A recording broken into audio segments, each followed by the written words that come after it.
خدا نخواستہ اگر آپ کی زندگی میں ایسے لوگ موجود ہیں جو ذہنی بوجھ بن جاتے ہیں تو سمجھ لے کہ یہ وہ لوگ ہیں جو آپ کی انرجی کو چپ چپ کر ختم کر دیتے ہیں۔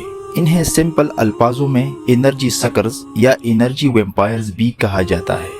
اس ٹاپک پر ایک زبردست کتاب بھی لکھی گئی ہے جس میں بتایا گیا ہے کہ یہ لوگ انسان کی امید اور حوصلہ کس طرح چھین لیتے ہیں۔ مجھے تو کبھی کبھی لگتا ہے کہ چور یا ڈاکو صرف سامان لے کر بھاگ جاتا ہے، لیکن ٹاکسک انسان آپ کی زندگی کا سکون کھا جاتا ہے۔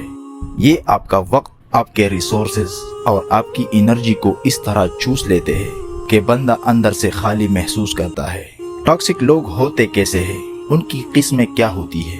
کن کو زندگی سے دور کر دینا چاہیے اور کن کو سمجھ کر مینیج کر کے ساتھ لے کر چلنا چاہیے؟ اور سب سے پریشان کن بات یہ ہوتی ہے کہ ٹاکسک لوگ ہر کسی کو ایک جیسی تکلیف نہیں دیتے۔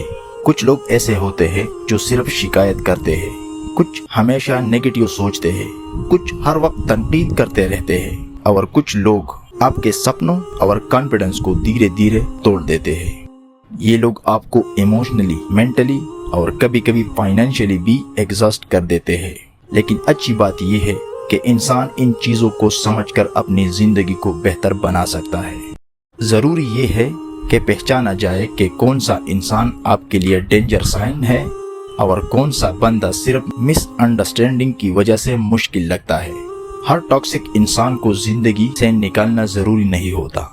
کچھ لوگوں کو صرف باؤنڈریز کی ضرورت ہوتی ہے اور کچھ لوگوں سے بس لمٹ ڈسٹینس ہی کافی ہوتی ہے۔ مگر وہ لوگ جو آپ کا سکون، آپ کی گروتھ، آپ کا فیوچر برباد کر رہے ہوتے ہیں، انہیں زندگی سے دھیرے دھیرے دور کرنا ہی بہترین فیصلہ ہوتا ہے۔ زندگی تب بہتر چلتی ہے جب آپ اپنی انرجی کو ان لوگوں پر لگائے جو آپ کو اٹھاتے ہیں، نہ کہ ان پر جو آپ کو نیچے گرا دیتے ہیں۔ آپ کی زندگی آپ کی ذمہ داری ہے، اور کس کو اپنا قریب رکھنا ہے اور کس کو اپنی دنیا سے الگ کرنا ہے، یہ فیصلہ آپ کو ہی کرنا ہوتا ہے۔